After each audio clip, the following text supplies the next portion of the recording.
नमस्ते छात्रों, कैसे हो आप। आशा करती हूँ ठीक ही होंगे, है ना। तो हम जो आज अभी जो वीडियो बना रहे हैं वो जो 10वीं कक्षा का जो दूसरा लेसन है, दूसरी इकाई का 2 लघु कथा है। हाँ, तो उसकी जो पहला पार्ट तो हमने कर लिया है, दूसरा पार्ट अभी हम देखेंगे। उसकी जो दूसरी लघु कथा है वो सही उत्तर। तो आइए देखते हैं। तो इसके जो आपको तो पता ही है, इसके जो लेखक हैं इस पूरक पठन के, वो नरेंद्र झाबड़ा जी। हमने परिचय भी देख लिया है। अब इस सीधे सीधे हम दूसरे कहानी के ऊपर हम इस कहानी की तरफ मुड़ते हैं। जो सही उत्तर है वो कहानी हम देखने जा रहे हैं अभी।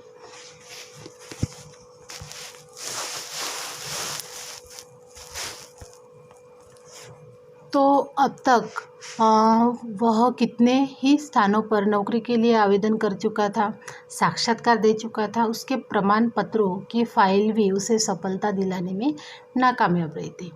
हर जगह भ्रष्टाचार, रिश्वत का बोलबाला होने के कारण योग्यता के बावजूद उनका चयन नहीं हो पाता था। हर ओर से अब वह निराश हो चुका था। भ्रष्ट सामाजिक व्यवस्था को कोसने के अलावा उसके वश में और कुछ भी नहीं था। यानी कहने का तात्पर्य यह है कि क्या कि एक युवक जो था वो हर एक जगह पे नौकरी पाने के लिए आवेदन कर चुका था, बहुत सारे साक्षात्कार दे चुका था। साक्षात्कार दे चुका था मीन्स क्या कर चुका था, इंटरव्यू दे चुका था। इसके प्रमाण पत्रों की बड़ी फाइल भी उनको क्या कर रही थी, नाकामयाब बना रही थी। क्यों बना रही थी? क्योंकि हर जगह पर क्या चल रहा था, भ्रष्टाचार, रिश्वत। योग्यता के बावजूद उनका चयन न करना, यानी जो ज़्यादा रिश्वत देगा उसका ही चयन होगा। उसके उसके इसमें कोई मीन्स एबिलिटी हो या ना हो तो वो उनको ही योग्यता का ये देना, उनको ही जो नौकरी में उनका चयन करना। इसकी वजह से जो व्यक्ति में योग्यता थी उसका चयन नहीं हो पाता था। हर ओर से अब वो क्या हो रहा था, निराश हो रहा था। यानी बराबर है ना। हर जगह हम जब साक्षात्कार देते हैं, इंटरव्यू देते हैं और वहाँ पे हमारी योग्यता होने के बावजूद भी भ्रष्टाचार की वजह से या रिश्वत का बोलबाला होने की वजह से क्या होते हैं, चयन नहीं होता है। तो हम लोग क्या होते हैं, निराश होते हैं, अपना जो आत्मविश्वास है वो खो देते हैं ना। तो भ्रष्ट सामाजिक व्यवस्था को कोसने के अलावा उनके वश में कुछ भी बात नहीं थी। आज फिर उसे साक्षात्कार के लिए जाना था। अब तक देश प्रेम, नैतिकता, शिष्टाचार, ईमानदारी पर अपने तर्कपूर्ण विचार बड़े विश्वास से रखता आया, लेकिन इसके बावजूद उसके हिस्से में सिर्फ असफलता ही आई। मैंने वो जो लड़का था उसने जब उसे आज भी क्या इंटरव्यू के लिए जाना था, साक्षात्कार के लिए जाना था, और वो अब तक क्या अपने मन में रख कर रहता था कि देश प्रेम, नैतिकता, शिष्टाचार, ईमानदारी, अपने तर्कपूर्ण विचार बड़े विश्वास से रखता आया था।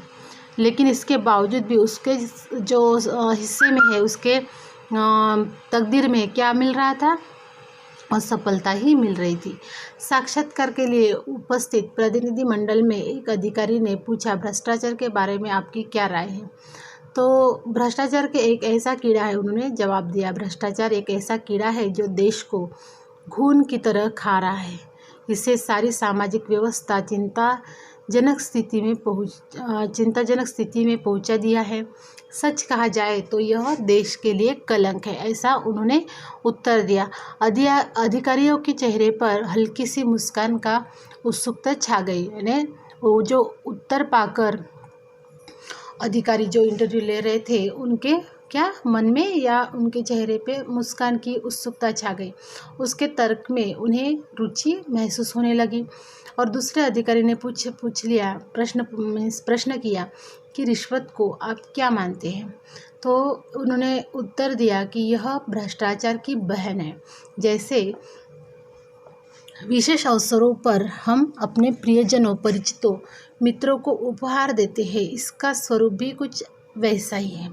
लेकिन उपहार देकर हम केवल खुशियाँ या कर्तव्यों का आदान प्रदान करते हैं, इससे अधिक कुछ नहीं। जबकि रिश्वत देने से रुके हुए कार्य, दबी हुई फाइलें, टलती हुई पदोन्नति, रोकी गई नौकरी आदि में इनके कारण सफलता हासिल की जा सकती है, तब भी यह समाज के माथे पर कलंक है।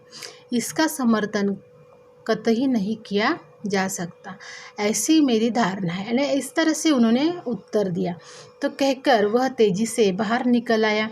जानता था कि यहाँ भी चयन नहीं होगा, क्योंकि वो आत्मविश्वास खो चुका था। उसको पता था कि मेरा ये उत्तर सुनकर भी, जबकि मेरा उत्तर जो है वो सही है, फिर भी उनको लग रहा था कि नहीं, मुझे ये उत्तर सुनकर भी नौकरी नहीं मिलेंगी।